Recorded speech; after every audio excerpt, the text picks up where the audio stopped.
Hello दोस्तों, मैं उत्कर्ष श्रीवास्तव आपके अपने YouTube channel techno math world पे आप सभी का स्वागत करता हूं और उम्मीद करते हैं आप लोग बहुत ही अच्छे होंगे और पढ़ाई भी कर रहे होंगे।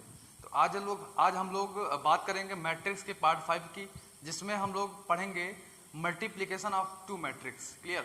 हम लोग पढ़ेंगे multiplication of the two matrix की बात करेंगे। अब यहाँ पे हम लोग हेडिंग डाल लेते हैं multiplication of two matrix.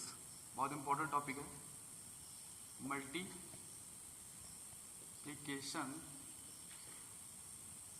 Of two matrix. अब व्यूहों का गुणनफल, अब व्यूहों का गुणनफल। अभी तक हम लोगों ने क्या क्या पढ़ा? ये भी एक क्या है? ऑपरेशन है, मैट्रिक्स का एक ऑपरेशन है। अभी तक हम लोगों ने क्या क्या पढ़ा? अभी तक हम लोगों ने पढ़ा कि व्यूहों का योग, ठीक है, एडिशन ऑफ द मैट्रिक्स, और फिर क्या हम लोगों ने पढ़ा? सब्सट्रैक्शन ऑफ द मैट्रिक्स और scalar multiplication of the matrix पढ़ा हम लोगों ने। तो scalar multiplication of the matrix में कोई बेसिक रूल नहीं था, कोई बेसिक कंडीशन नहीं था, बट एडिशन में आपने पढ़ा। एडिशन में आपने ये पढ़ा कि मतलब जो उनके ऑर्डर होने चाहिए दोनों में सेम होने चाहिए, और सब्सट्रैक्शन में भी पढ़ा कि दोनों में ऑर्डर क्या होने चाहिए? सेम होने चाहिए। अगर टू मैट्रिक्स को ऐड या सब्ट्रैक्ट कर रहे हैं तो जो उनके ऑर्डर होते हैं वो आपस में क्या होने चाहिए? सेम होने चाहिए। ये कंडीशन हम लोगों ने पढ़ा। अब हम लोग मल्टीप्लिकेशन ऑफ मैट्रिक्स में भी यही कंडीशन पढ़ेंगे। तो इस कंडीशन में इसका कंडीशन क्या क्या है इसके बारे में हम लोग जानेंगे। सबसे पहले हम बात करेंगे, कोई भी दो मैट्रिक्स ले लेते हैं। मान लीजिए एक मैट्रिक्स मैंने ले लिया 3 4 5 6, ठीक है, यहाँ पे ठीक है, मान लीजिए 2 क्रॉस 2 का मैट्रिक्स है, ओके। और कोई और मैट्रिक्स मैंने ले लिया 3 4 5 6 7 8। ये कितने क्रॉस का मैट्रिक्स है? ये 2 क्रॉस 3 का मैट्रिक्स है। तो इसका जो कंडीशन होगा, बहुत ही ध्यान से बात को समझना। टू मैट्रिक्स का मल्टीप्लिकेशन तभी संभव हो सकता है, दो मैट्रिक्स का गुणनफल गुणा तभी हो सकता है जब उनके ऑर्डर, मतलब मैं समझाता हूं, बहुत ही ध्यान से सुनिएगा। मान लीजिए ए बराबर दिया गया है, यहाँ पे कैपिटल ए बराबर दिया गया है AIJ यम क्रॉस एन, ठीक। और आपका कैपिटल बी दिया गया है, कैपिटल बी दिया गया है BIJ P क्रॉस Q। तो बात को बहुत ही ध्यान से सुनना। इसमें अगर दो मैट्रिक्स का हम मल्टीप्लिकेशन कराते हैं तो कंडीशन ये होना चाहिए कि जो इसका कॉलम है, नंबर ऑफ कॉलम, और दूसरे मैट्रिक्स का जो नंबर ऑफ रोज है, number of column and number of rows, number of column equal to number of rows. मतलब कहने का ये कंडीशन है कि इसका जो नंबर ऑफ कॉलम है पहले मैट्रिक्स का, और दूसरे मैट्रिक्स का जो नंबर ऑफ रोज है, वो आपस में क्या होने चाहिए? इक्वल होने चाहिए। वो आपस में क्या होने चाहिए मेरे भाई? इक्वल होने चाहिए। तब दो मैट्रिक्स का क्या हो सकता है? गुणनफल हो सकता है, गुणा हो सकता है, ओके। उसके बाद जब मैट्रिक्स क्या हो जाए, जब मैट्रिक्स में यहाँ पे ये लिखा है यम, ये लिखा है क्यू, क्लियर। अब जब मैट्रिक्स जब गुणा करा देंगे, हम मैट्रिक्स का जब गुणा करा देंगे तो जो मैट्रिक्स हमें प्राप्त होगा, वो मैट्रिक्स क्या होगा? अगर हम ए बी निकालते हैं तो जो मैट्रिक्स प्राप्त होगा वो क्या आएगा? मान लीजिए आ गया यहाँ पे भी ए, मान लीजिए AIJ है, तो जो मैट्रिक्स आएगा AIJ क्या आएगा? M क्रॉस Q ऑर्डर का आएगा। बहुत ध्यान से मेरी बात को सुनना। जो ये मैट्रिक्स आएगा ये आएगा M क्रॉस Q ऑर्डर का, M क्रॉस Q ऑर्डर का आएगा। तो यहाँ पे एक कंडीशन ये होना चाहिए, किसी भी दो मैट्रिक्स का गुणा, मतलब कि उसका जो मल्टीप्लाई तभी हो सकता है जब उनके पहले मैट्रिक्स का number of rows, number of column, और दूसरे मैट्रिक्स का नंबर ऑफ रोज दोनों में आपस में इक्वल हो जाए। और जब हम उनका गुणा करा देंगे तो जो उनका मतलब गुणनफल आएगा, जो मैट्रिक्स प्राप्त होगा वो होगा पहले मैट्रिक्स का नंबर ऑफ रोज दूसरे मैट्रिक्स का नंबर ऑफ कॉलम का क्या होगा, मतलब मल्टीप्लाई होगा, मतलब इसी ऑर्डर का आएगा, इसी ऑर्डर का आएगा। ओके, अब इसको हम एग्जाम्पल के थ्रू समझते हैं। अगर मान लीजिए ये ए बराबर इतना है और बी बराबर कितना है, इतना है, ए बराबर इतना है और बी बराबर क्या है, इतना है, तो हमें अगर निकालना है ए बी, क्या निकालना है मेरे भाई, ए बी गुणा कराना है। सबसे पहले चीज हम चेक करेंगे कि पहले मैट्रिक्स का नंबर ऑफ कॉलम और दूसरे मैट्रिक्स का नंबर ऑफ रोज आपस में क्या इक्वल है, आपस में इक्वल है। इसका मतलब इन दोनों मैट्रिक्स का गुणा संभव है, पॉसिबल है। इन दोनों मैट्रिक्स का जो गुणनफल है वो पॉसिबल है। और जो मैट्रिक्स हमें प्राप्त होगा, जो मैट्रिक्स हमें मतलब कि जो गुणा कराने पर जो मैट्रिक्स हमें प्राप्त होगा वो किस ऑर्डर का होगा, बताया अभी, किस ऑर्डर का होगा, मतलब पहले मैट्रिक्स का नंबर ऑफ रोज और दूसरे मैट्रिक्स का नंबर ऑफ कॉलम, ठीक है, ये होगा। अब इसका बताइए, अगर 2 क्रॉस 3 का मैट्रिक्स प्राप्त होगा गुणे में तो क्या आएगा, A11 A12, यहां क्या हो जाएगा A13, यहां हो जाएगा A21 A22 A23, मतलब कि ये मैट्रिक्स प्राप्त होगा, 2 क्रॉस 3 का मैट्रिक्स प्राप्त होगा। अब हम लोग इसी को गाइड मानते हुए मतलब इसी की मदद लेते हैं हम लोग, इसी की हेल्प से हम लोग 2 मैट्रिक्स का गुणा कराएंगे, इसी की हेल्प से हम लोग 2 मैट्रिक्स का गुणा कराएंगे। तो आप लोगों को जो बेसिक कंसेप्ट है 2 मैट्रिक्स का गुणनफल कैसे होता है वो बिल्कुल क्लियर हो गया होगा। अब हम इसके गुणनफल के बारे में बात करेंगे, वो चीज ध्यान से देखिएगा। ओके, मैं इसको कर देता हूं रफ, आप लोग इसको लिख लिए होंगे, वीडियो को पास करके आप लोग लिख लीजिए इसको।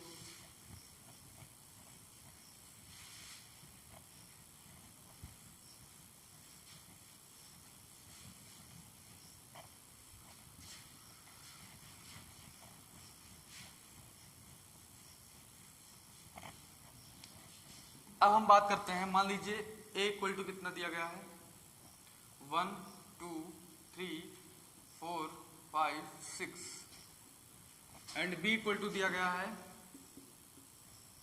b इक्वल टू दिया गया है 1 2 3 4 5 6 7 8 9, ये दिया गया b। ये कितने क्रॉस का मैट्रिक्स है, ये है 2 क्रॉस 3 का मैट्रिक्स। ये कितने ऑर्डर का मैट्रिक्स है, ये है आपका 3 क्रॉस 3 का मैट्रिक्स। तो मैं आपसे सबसे पहले क्वेश्चन ये पूछूंगा, क्या ये दोनों मैट्रिक्स का गुणा पॉसिबल है? तो आप लोग कमेंट में जरूर बताइएगा।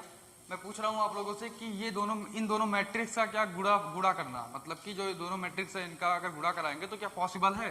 हाँ पॉसिबल है, क्योंकि ये है m क्रॉस n, ये क्या है भैया p क्रॉस q। तो यहाँ पे देखिएगा आप, जो पहले मैट्रिक्स का नंबर ऑफ कॉलम है और दूसरे मैट्रिक्स का नंबर ऑफ जो रोज है वो दोनों आपस में क्या है, इक्वल है। m बराबर क्या आ गया, p आ गया, m बराबर क्या आ गया, p आ गया। इसका मतलब गुणनफल संभव है। तो जो मैट्रिक्स बनेगा ए बी, जो दोनों का गुणनफल का जो मैट्रिक्स बनेगा, तो वो मैट्रिक्स क्या होगा आप बताइए, वो मैट्रिक्स कितने ऑर्डर का होगा बताइए आप लोग, वो मैट्रिक्स कितने ऑर्डर का होगा? यहाँ पे देखिए 3, यहाँ पे 2 क्रॉस 3 का होगा, 2 क्रॉस 3 का होगा, 2 क्रॉस 3 का होगा, ठीक है, 2 क्रॉस 3 का होगा। अब यहाँ पे हम लोग कैसे गुणा करेंगे इसके बारे में ध्यान देते हैं। यहाँ पे होगा A11, यहाँ पे हो जाएगा A12, यहाँ हो जाएगा A13, यहाँ हो जाएगा A21, यहाँ हो जाएगा A22, यहाँ हो जाएगा A23। तो इसी की मदद से हम लोग इसका गुणा कराएंगे। कैसे गुणा कराएंगे? यहाँ पे A11 है तो इसका मतलब पहला रो और पहले कॉलम से गुणा कराएंगे, पहला रो और पहले कॉलम से गुणा कराएंगे। A11 है ना, वन क्या है, पहला रो, वन क्या है, पहला रो, ये 1 है पहला कॉलम। तो पहला रो क्या है भैया, पहले वाले मैट्रिक्स में पहला रो ये है और दूसरे वाले मैट्रिक्स में पहला कॉलम कौन सा है, ये है, ध्यान से देख रहे हैं, ये है। तो पहला रो और पहला कॉलम से क्या कराएंगे, गुणा कराएंगे। तो 1 को 1 से मल्टीप्लाई कराएंगे। यहाँ पे जब मैं दूसरा मैट्रिक्स बनाऊंगा, मतलब कि यही ए गुणे बी निकालूंगा, ए बी निकालूंगा, ये ए बी की वैल्यू है। जब मैं ए बी की वैल्यू निकालूंगा तो क्या हो जाएगा मेरे भाई, मतलब 1 का 1 से मल्टीप्लाई हो जाएगा, 1 हो जाएगा, ऐसे मैं लिख देता हूँ 1 इंटू 1, ठीक। 2 का मल्टीप्लाई कराएंगे 4 से, प्लस यहाँ लगा देंगे 2 इंटू 4, प्लस लगा देंगे, फिर इस 3 का मल्टीप्लाई करा देंगे 7 से, 3 इंटू 7। उसके बाद फिर A12 की हम बात कर लेंगे, किसकी बात कर लेंगे, A12 की बात कर लेंगे, क्लियर, A12 की बात कर लेंगे।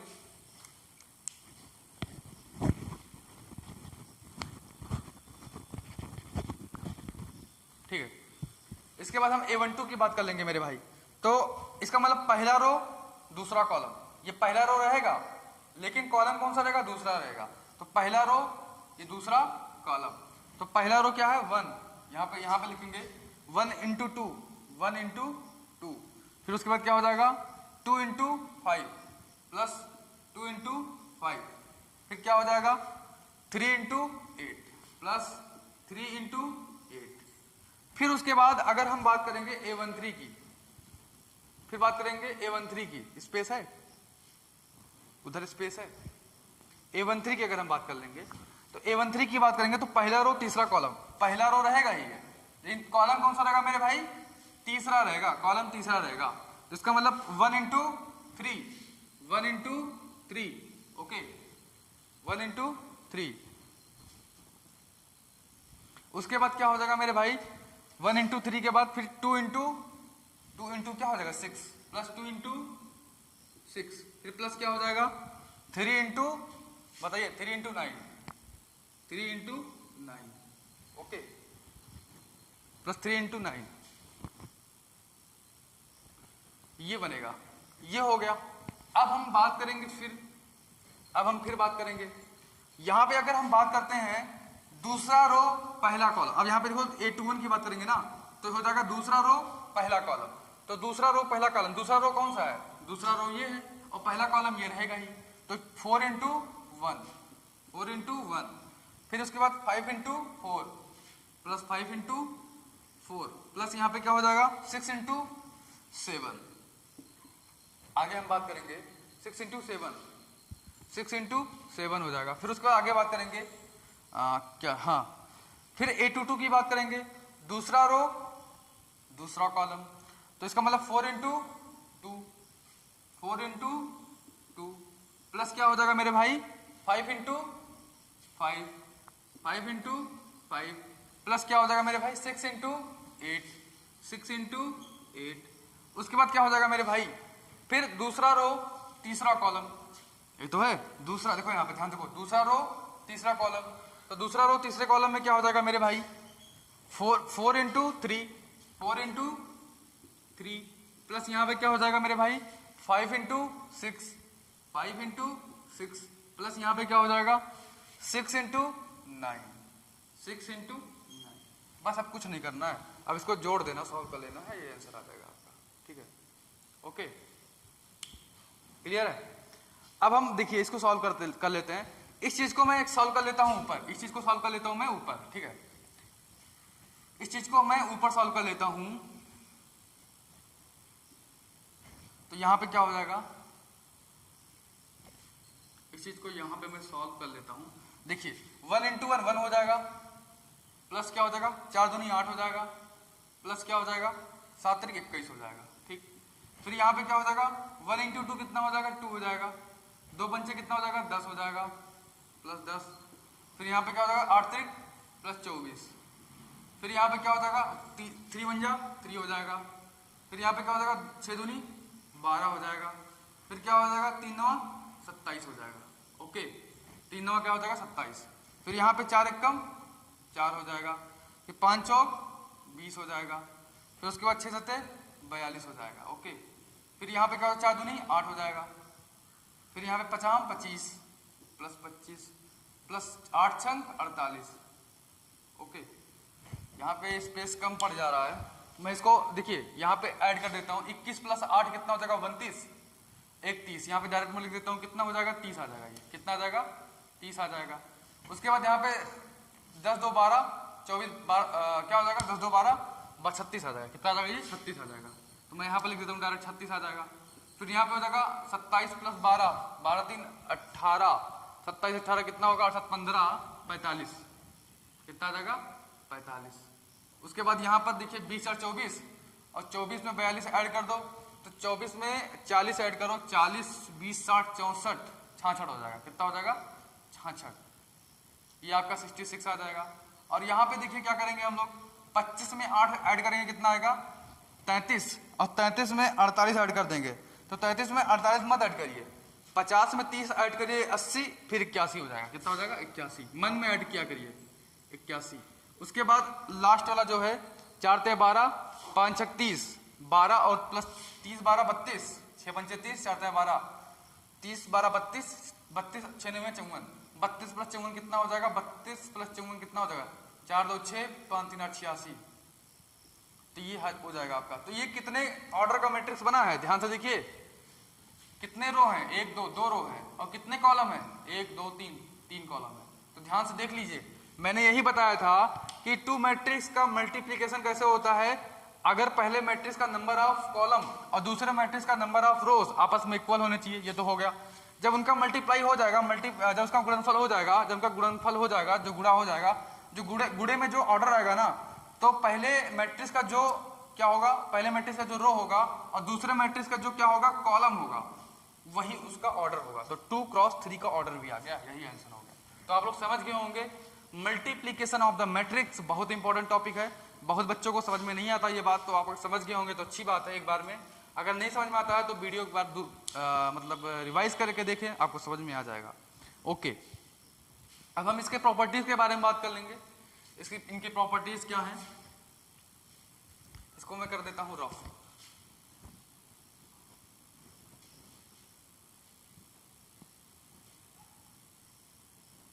इसको मैं कर देता हूं रफ। ओके,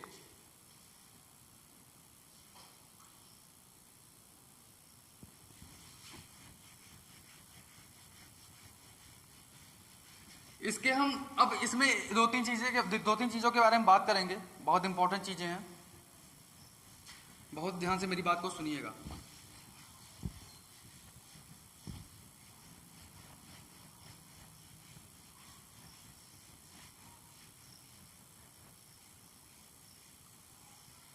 देखिए, मेरी बात को बहुत ही ध्यान से सुनिएगा।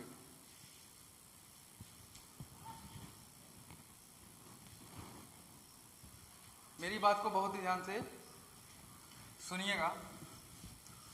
अगर हम बात करते हैं कहते हैं कि अगर दो मैट्रिक्स है ए और बी, उनका गुणनफल कराएंगे, तो अगर उनका गुणनफल उल्टा कराते हैं, बी ए कराते हैं, तो ये इक्वल नहीं होगा। बहुत इंपॉर्टेंट चीजें हैं, ए बी और बी ए आपस में इक्वल नहीं हो सकता। मतलब अगर ए मैट्रिक्स है और बी मैट्रिक्स है, और अगर इन दोनों का गुणनफल कराते हैं, गुणा कराते हैं, तो जो बी मैट्रिक्स और ए मैट्रिक्स है, इन दोनों गुणा कराते हैं, दोनों मैट्रिक्स आपस में इक्वल नहीं होगा। ठीक है, कभी कभी इक्वल भी हो जाता है, कभी कभी इक्वल नहीं होता। रीजन बता देता हूं आपको। मान लीजिए मैं ले लेता हूं 3 2 4 6, एक मैट्रिक्स से ले लिया, एक मैट्रिक्स मैंने ले लिया 1 2 3 4 5 6 7 8 9, ये मैट्रिक्स मैंने ले लिया। ये कितने ऑर्डर का मैट्रिक्स है, 2 क्रॉस 2 का है। ये कितने ऑर्डर का है, 3 क्रॉस 3 का है। ओके, 2 क्रॉस 2 और 3 क्रॉस 3। आपसे मैं एक क्वेश्चन पूछता हूँ, क्या दोनों मैट्रिक्स का गुणनफल, क्या ये दोनों मैट्रिक्स का आपस में गुणा पॉसिबल होगा? पहले ये बताइए, कमेंट करके बताइएगा, क्या ये दोनों मैट्रिक्स का गुणा पॉसिबल होगा? पॉसिबल नहीं हो सकता, क्योंकि जो पहले मैट्रिक्स का नंबर ऑफ कॉलम है और दूसरे मैट्रिक्स का जो नंबर ऑफ रोज है, वो आपस में क्या है मेरे भाई, इक्वल नहीं है। पहली बात, ओके, पहली बात ये इक्वल नहीं है। इसका मतलब अगर यहाँ पे ऐसे करूंगा, अगर यहाँ पे 2 कर दूंगा 2, तब गुणा पॉसिबल होगा, वैसे गुणा इसका पॉसिबल नहीं होगा। ओके, अब यहाँ पे आ गया 2 क्रॉस 2, यहाँ पे आ गया 2 क्रॉस 3, अब तो गुणा पॉसिबल हो गया। ये हो गया, मान लीजिए ए हो गया, ये हो गया आपका बी। अब इनका उल्टा गुणा कराता हूं मैं, बी बराबर लिख दिया मैंने क्या, 1 2 3 और 4 5 6। ओके, और हमने ए बराबर लिख लिया कितना, ए बराबर लिख दिया आपका 3 2 4 6। ठीक है, ए बराबर लिख दिया 3 2 4 6। अब यहां पे मेरी बात को बहुत ध्यान से सुनिएगा। ये बताइए, ये कितने क्रॉस का मैट्रिक्स है, ये है 2 क्रॉस 3 का मैट्रिक्स। ये कितने क्रॉस का है, 2 क्रॉस 2 का मैट्रिक्स है। तो मेरे भाई ध्यान से देखिए, ये है AB, AB का तो गुणा पॉसिबल है, AB का गुणनफल हो सकता है, मल्टीप्लीकेशन AB का हो सकता है, बट BA का नहीं हो सकता मेरे भाई। क्यों? क्योंकि जो इसका नंबर ऑफ कॉलम है पहले मैट्रिक्स का और दूसरे मैट्रिक्स का जो नंबर ऑफ रोज है, वो आपस में मेरे भाई क्या है, इक्वल नहीं है मेरे भाई, इक्वल नहीं है। इसका मतलब BA यहाँ पे पॉसिबल नहीं होगा। किसी किसी केस में BA पॉसिबल हो जाता है, किसी किसी केस में BA पॉसिबल नहीं होता है। तो ज्यादातर केस में AB और BA आपस में इक्वल नहीं होता है। ओके, तो आप लोग बहुत ही बेहतरीन तरीके से समझ गए होंगे। तो हम अब कुछ प्रॉपर्टीज के बारे में बात कर लेंगे, मल्टीप्लीकेशन ऑफ द मैट्रिक्स के कुछ प्रॉपर्टीज के बारे में बात कर लेंगे। उसके बाद हम इसके एक्सरसाइज के बारे में बात करेंगे। ओके, चलिए बात कर लेते हैं। तो यहाँ पे आप लोग समझ गए होंगे, आज पूरा भरपूर कंसेप्ट के बारे में मैंने बात किया है। कोई भी आपसे कोई भी क्वेश्चंस के बारे में आज बात नहीं किया मैंने। अभी तक जितना भी बात किया कंसेप्ट के बारे में बात किया, तो ध्यान से देखिएगा आप लोग। अभी हमारा डेमो चल रहा है, आप लोग डेमो भी ले रहे होंगे, बहुत अच्छे से पढ़ाई भी कर रहे होंगे। तो हम बात करते हैं प्रॉपर्टीज की। पहला प्रॉपर्टी है the associative law. Associative law,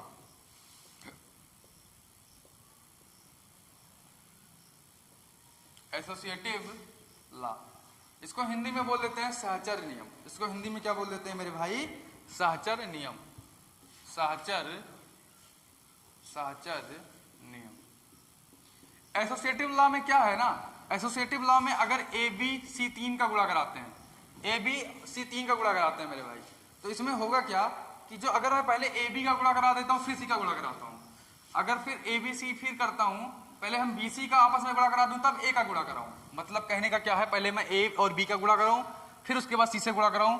इसमें क्या है, मैं पहले बी और सी से गुणा कराऊं फिर ए से गुणा कराऊं, तो दोनों आपस में क्या आएगा मेरे भाई? इक्वल आ जाएगा, कोई दिक्कत नहीं है इसमें। सहचर ये जो है एसोसिएटिव लॉ को ये क्या कर देता है? फॉलो कर देता है। एसोसिएटिव लॉ को ये क्या कर देता है मेरे भाई? फॉलो करता है। ओके, अगर मैं बात करूं डिस्ट्रीब्यूटिव लॉ है, इसी में है क्या है? Distributive law. डिस्ट्रीब्यूटिव लॉ जिसे हिंदी में बोलते हैं वितरण नियम, जिसे हिंदी में बोलते हैं मेरे भाई वितरण नियम। तो वितरण नियम क्या है मेरे भाई? बहुत ध्यान से बात को सुनना। डिस्ट्रीब्यूटिव लॉ मतलब ये हो गया आपका कि अगर 2 मैट्रिक्स है, ओके, डिस्ट्रीब्यूटिव लॉ में क्या होगा, अगर आपका कोई मैट्रिक्स है, ठीक है, डिस्ट्रीब्यूटिव लॉ में क्या होगा, ए प्लस बी, कोई 2 मैट्रिक्स का हमने क्या किया? ऐड, मतलब कि उसका ऐड किया, मतलब उसका योगफल निकाला, फिर उससे किसी मैट्रिक्स सी से गुणा करा दिया। तो डिस्ट्रीब्यूटिव लॉ जो है इसमें फॉलो होगा, तो ए का सी से गुणा करा दो, फिर बी का प्लस कर दो, फिर बी का सी से गुणा करा दो, ए का सी से गुणा करा दो और बी का सी से गुणा करा दो, फिर दोनों को प्लस कर दो, सेम आएगा जो ऐसे लिखा है। चाहे पहले ए प्लस बी को ऐड करो फिर सी से गुणा करो, चाहे तुम ए सी को ऐड करो और बी सी को ऐड करके दोनों का मतलब ए सी का गुणा कराओ और बी सी का गुणा कराओ। जब गुणा कराने के बाद जो क्वांटिटी आएगी, जो इसका मतलब आव्यूह आएगा, उन दोनों को हम क्या कर देंगे? ऐड कर देंगे, तब भी सेम रिजल्ट देगा। मतलब ये डिस्ट्रीब्यूटिव लॉ को क्या कर देता है? फॉलो करता है।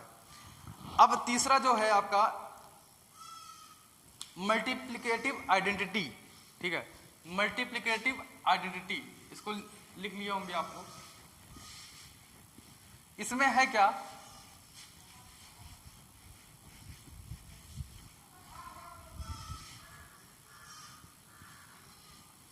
मल्टीप्लिकेटिव आइडेंटिटी में क्या होगा, जैसे आप लोगों को मैंने पढ़ाया था, मैं लिख देता हूं, मल्टीप्लिकेटिव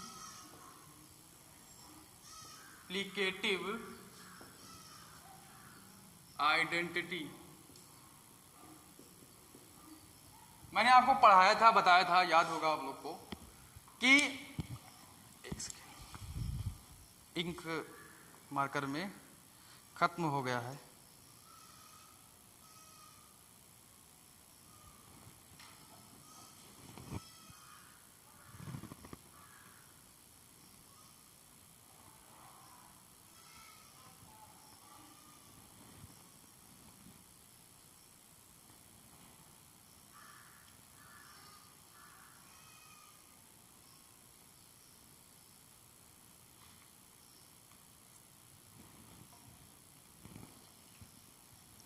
मल्टीप्लिकेटिव आइडेंटिटी में मुझे बताना ये है मेरे भाई कि इसमें होता क्या है। मैंने आइडेंटिटी के बारे में बताया था, तो आइडेंटिटी क्या था? आइडेंटिटी मैट्रिक्स, याद है? इसमें यह बताया था कि ये एक क्या होता है? स्क्वायर मैट्रिक्स होता है, वर्गाव्य होता है, और इसके जो विकर्ण होते हैं मेरे भाई, जो इसके विकर्ण होते हैं वो क्या होते हैं? उसके जो डायगोनल होते हैं वो हमेशा एक होता है, उसका डायगोनल हमेशा क्या होता है? एक होता है। इसी को बोल देते हैं आइडेंटिटी मैट्रिक्स। तो इसका मल्टीप्लिकेटिव आइडेंटिटी निकालना है तो हम क्या करेंगे? मान लीजिए ए बराबर क्या है? ए कोई वर्गाव्य है, स्क्वायर मैट्रिक्स है, लिखा है 1 2 3 4 5 6, ठीक है, 7 8 9, ये है आपका वर्ग आव्यूह 3x3 का। और ये भी 3x3 का है आइडेंटिटी मैट्रिक्स। दोनों का गुणा कराएंगे ना तो अच्छा, मैं इसको जो ये आइडेंटिटी मैट्रिक्स होता है इसको हम रिप्रेजेंट करते हैं आई से, आई बराबर इतना होता है, ठीक है। जब दोनों का गुणा कराएंगे a इंटू आई, या फिर पहले a को i से गुणा कराओ या फिर i को a से गुणा कराओ, तो दोनों का गुणा हमेशा क्या आ जाता है, a आ जाता है। मतलब क्या, जैसे आप लोग कभी भी 3 का गुणा 1 से कराते हो हमेशा 3 आ जाता है, अगर मान लीजिए a का गुणा 1 से कराते हो हमेशा a आ जाता है। तो आइडेंटिटी आव्यूह भी, आइडेंटिटी मैट्रिक्स भी एक क्या होता है, यूनिट मतलब मैट्रिक्स होता है। मतलब इसको मान लेते हैं एक, तो इसका अगर गुणा किसी में कराएंगे तो सेम एज इट इज वही मैट्रिक्स आ जाएगा। ओके, एज इट इज वही मैट्रिक्स आ जाएगा। तो यहाँ पे a इंटू आई और बराबर i into A equal to a, तो ये इसका मतलब क्या होता है, मल्टीप्लिकेटिव आइडेंटिटी होता है। तो बच्चों आई होप आप लोग को वीडियो पसंद आया होगा, और अगर आप लोग को वीडियो पसंद आया होगा तो आप वीडियो को जरूर लाइक करिएगा और अपने दोस्तों के साथ जरूर शेयर करिएगा। और अगर आप चैनल पर नए हैं तो चैनल को जरूर सब्सक्राइब करिए और शेयर करिए। ओके, तो आई होप समझ गए होंगे। तो आज के लिए इतना ही, थैंक यू।